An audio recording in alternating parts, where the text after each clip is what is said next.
How's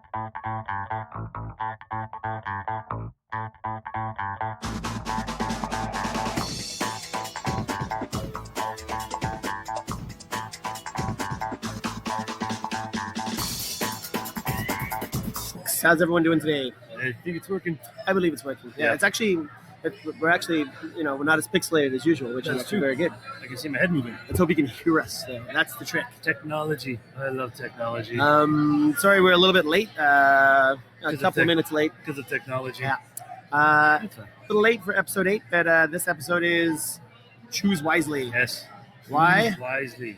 Because it is the Major League Baseball draft coming up tomorrow. And we would understand if none of you have any idea what's going on with Major League Draft. It's not like the other sports. Like everything else is a big spectacle. Yeah. Baseball's trying to do it, but now that the MLB Network's around. But I mean, it's still. I still say the NHL one is probably the biggest spectacle type one. NFL.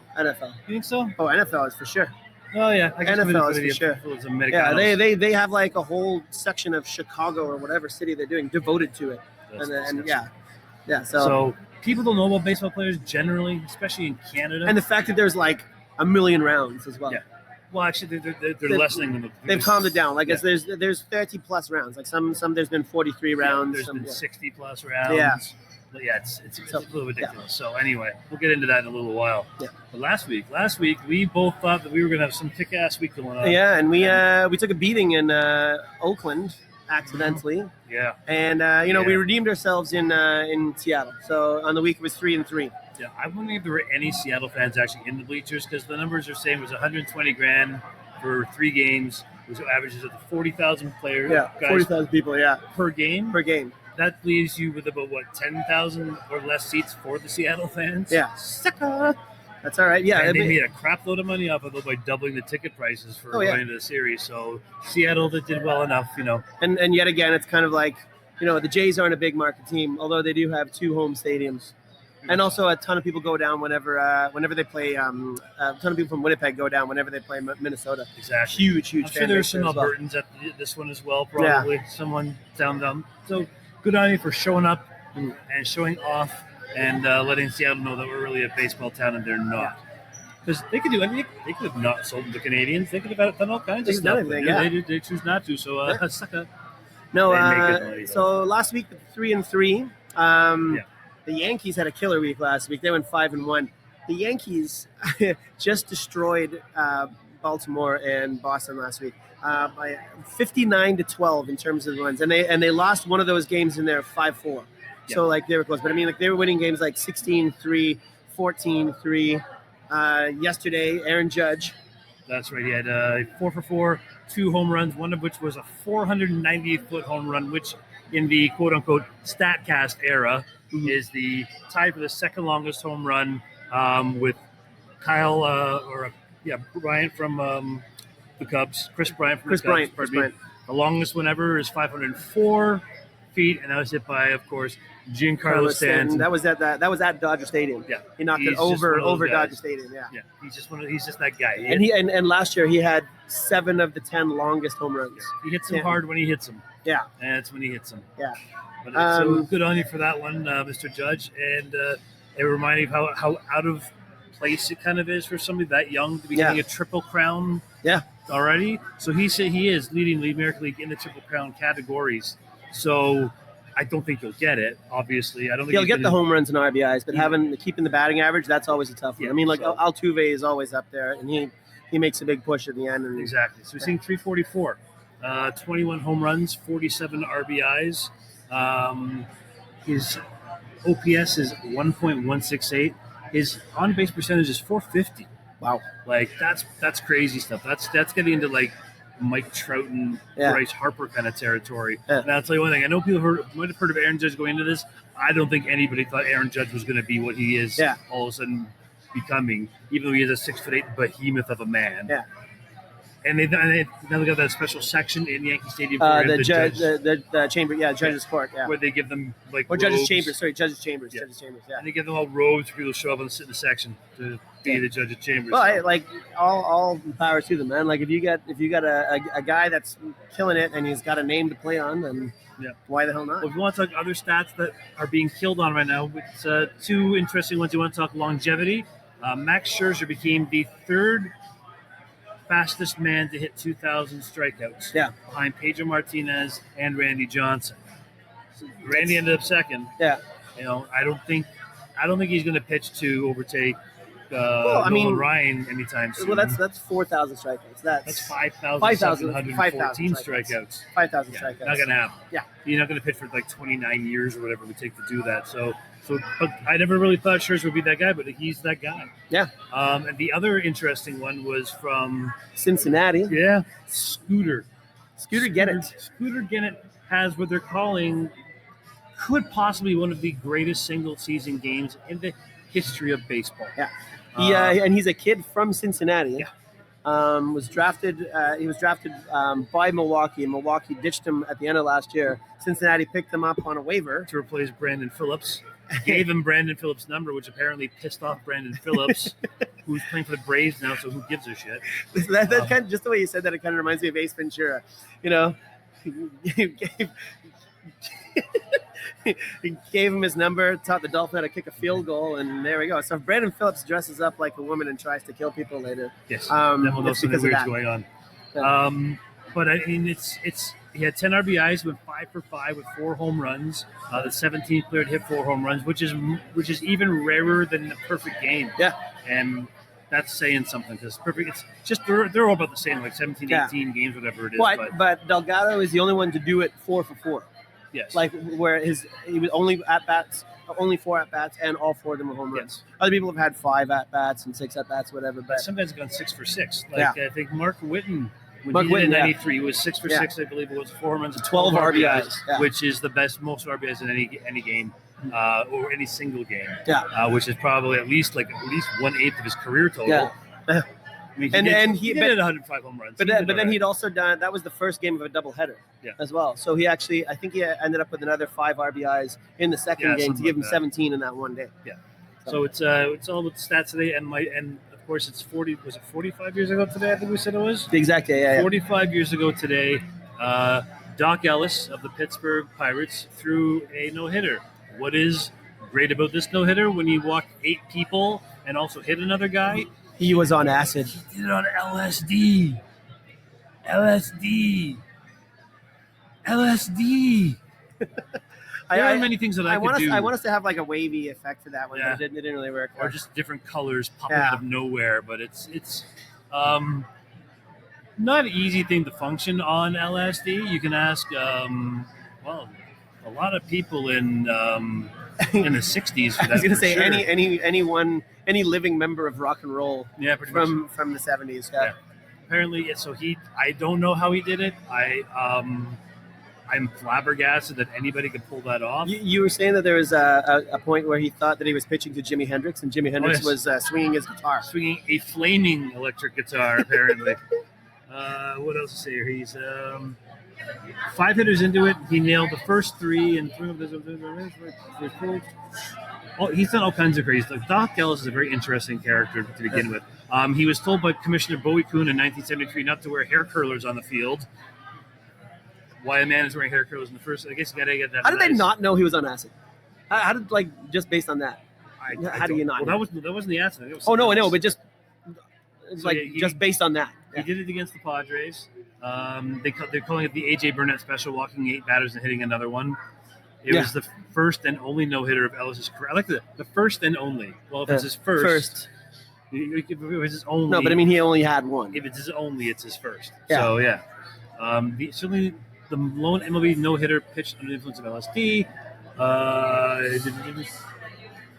He said, okay, this is how it happened. I'm going to read this article. This is from John Taylor from SI.com. So give credit where credit is due. According to Doc Ellis, how he explained it was, he went to visit a friend in Los Angeles the day before his start. He took acid, stayed up late at night drinking and doing other drugs, forgot what day it was, and lost track of what day it was. So the next day he woke up and thought he was pitching the next day. So he decided to drop more acid. And then he found out 2 hours later that he was actually pitching that day. And that's how it actually happened. So he shows up the mound. He got on the plane an hour later and made it to the park 90 minutes before the first pitch. And was right in the middle of it when he started. In that day, in the day and age now, you don't show up like 2 hours prior. Yeah. Like you're benched. Yeah, pretty Yeah. much. You're fined. You gotta do like you gotta do a little Matt Harvey there. Call in sick because you had a headache. So Well, here's the thing. So not just Jimi Hendrix, but he also had a crazy idea in the fourth inning that Richard Dixon was the whole plate umpire. Yeah.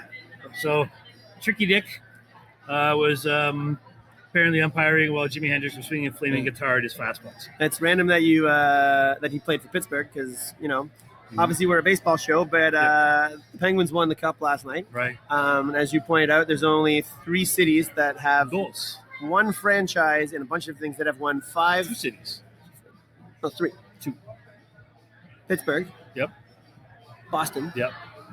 Well, yeah. Well, I said all the New York ones, but it's Yeah, okay. but it's Okay, that has one. Okay, and one franchise winning 5 championships. So 5 Super Bowls, 5 World Series titles, and 5 Stanley Cups. Yeah. So, Now the next one would be, I guess nobody else could do it. We could talk about NBA, but I guess Yeah. the only one to be able to do that would be Boston, because And- obviously Pittsburgh doesn't have a team. yeah. And So- San Antonio only has a basketball team, Yes. and they've won 5. Yes. So Boston was the other team that had 5 and 5 on 5. So good on them. We actually just saw a thing on the television. Those things that came on before the intro web.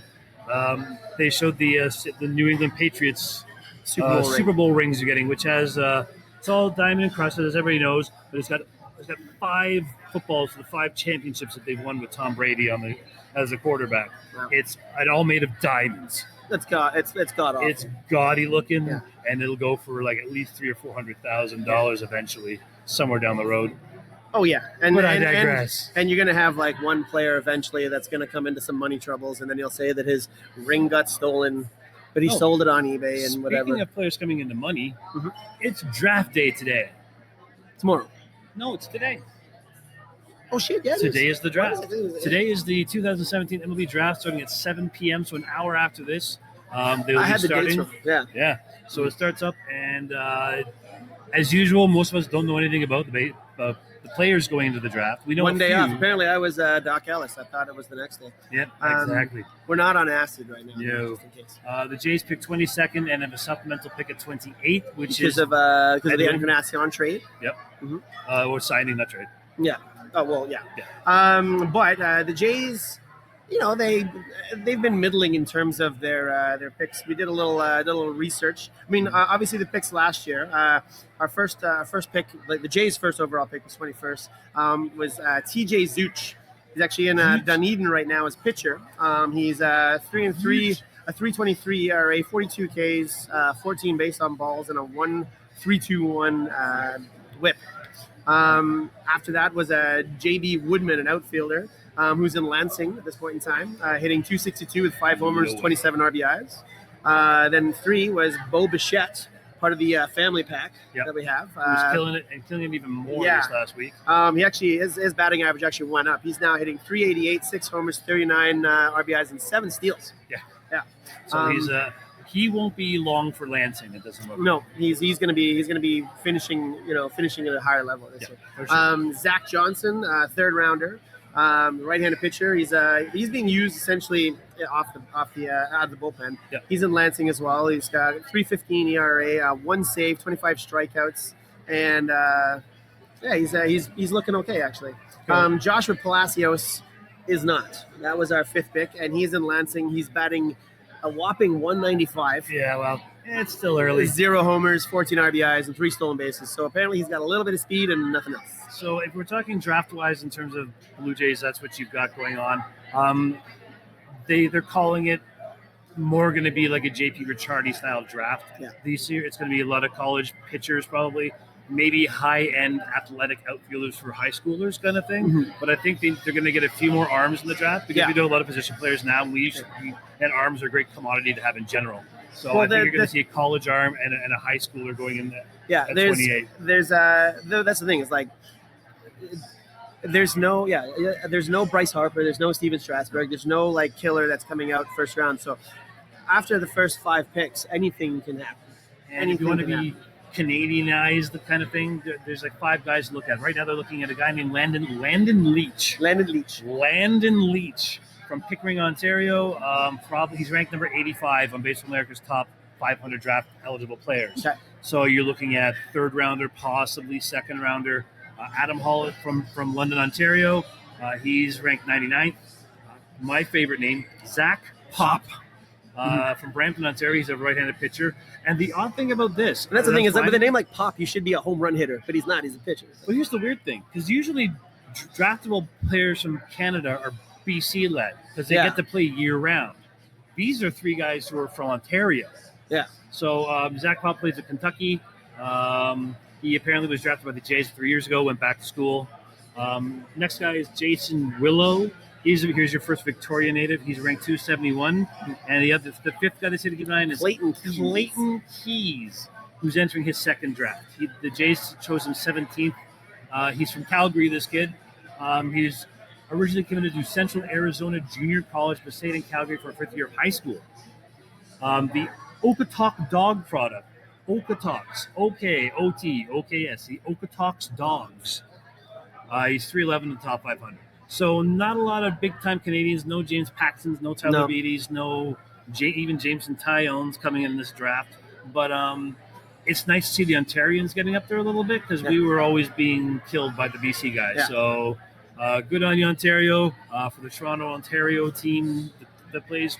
In terms of 22nd picks overall, did a little digging and found out like some famous, Hall of Famers or very, very good ones that were picked at 22nd. In 1980, Terry Francona, who is, known more as a manager, obviously, for Boston and for Cleveland, picked 1980 by the Expos. Rafael Palmeiro, 1985 by the Chicago Cubs. I mean, we know what he did. Craig Biggio, 1987, a Houston product his whole career. Houston, that's done. 97, Jason Worth, Baltimore. 2011, Colton Wong from St. Louis, who's actually turned into a very good Jason Worth from us? Jason Worth was selected by Baltimore, and then we ended up getting him after that. Baltimore picked him. And 2012, Marcus Stroman. Product of Duke University. I'm taking Stroman to a point, but you only schedule Marcus at this point. People hit him pretty. They hit like 270 off him, so he's got to get that down a little bit. But I mean, he gets the big outs when he needs to, so he's doing all right. And still leading the league in ground-induced doubles as well. Yeah, ground-induced double plays. Sorry, not ground-induced doubles. Ground-induced double plays. That is a terrible stat. So we are going to come up on the mention of the bench, but before we get the mention of the bench, there is a show that we do want to make because he's still doing it. Who's hitting 295 with a 958 OPS? Justin Smoak. Last 7 games, he's hitting 391 with a 1.353 OPS, 440 on base percentage.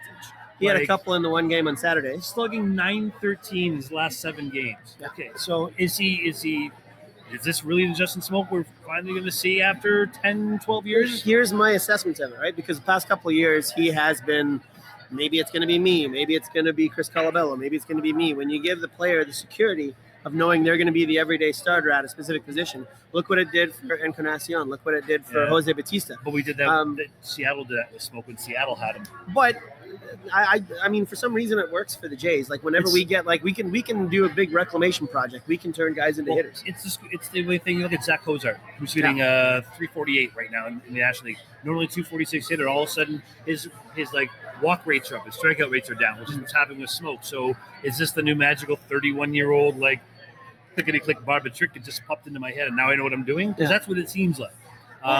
If he's hitting Smoak's thing, once he gets the few days off, he'll probably make the All-Star game. I wouldn't be surprised. He's leading All-American League first baseman in every category. Yeah, so he should make that. So we'll see how he does in the second half. But good on you for now, Justin. You're proving everybody wrong. Let's keep going and proving everybody wrong.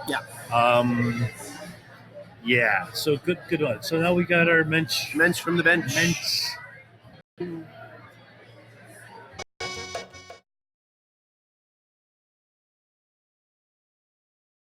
The bench is a bench. It is the extended bench of the Blue Jays bullpen.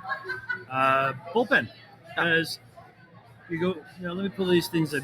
They're doing pretty well. Roberto Osuna was 3 for 3.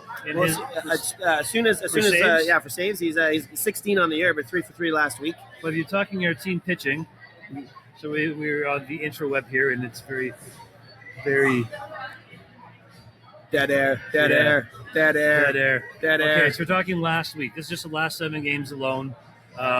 dead air. Danny Barnes, Jeremy Beliveau? Jeff Beliveau? Jeff Beliveau. Jeff Beliveau. Oh, yeah. Dominic Leone, Joe Smith, Yeah. Ryan Tepera. Those are 5 guys in our bullpen. All have ERAs of 0. Yeah. The only guys who in the bullpen who's got an ERA, Aaron Lube had a 9 ERA, and that's it. Yeah. Because one thing we noticed going through this, and you might not have noticed it last week, There was no Greeley this week. no Jason Grilly at all. So I know he's been relegated to mop-up duty kind of stuff Yeah. at this point, but not to even get into a game. Like, Well, but that's the thing is like we didn't really have a commanding control of any game this week. Like No. it wasn't like we had like a 7-run lead or something like that. And not to sound like that we can only trust him with a 7-run lead. you can only because trust him with a 7-run lead. Yeah. Your ERA is still 8.14 in June, and you're still on a major league roster. Yeah, you probably deserve to sit for a while. Maybe he's gonna do some side throwing, like pick up his pace. Like I don't know what he can do that he hasn't. I think already been this was more of a just get your head right kind of thing because pitching is a mental thing. You have to have the confidence to know that you're going to go up there. So I got because one of the most famous ones that I always like to bring up about this is Ricky Romero. Ricky Romero in 1 year went from the opening day starter, so theoretically the ace of the staff, to being drummed out of the league, like where he couldn't even get a guy out. That was only a few years back. Down in Mexico. Who's the next one on that list? Possibly Drew Hutchison, maybe. Oh yeah. Because he hasn't been. I don't think he's been pitching for Pittsburgh. I think he's still in AAA. Yet again, we fleeced Pittsburgh. Yep. We really well.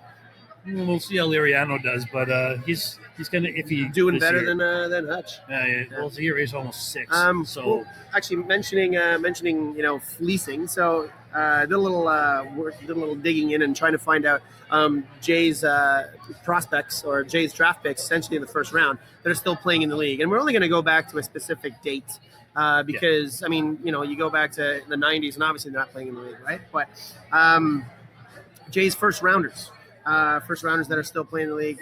You go as far back as 2000, Dustin McGowan, who actually got a couple of games in with Miami this year.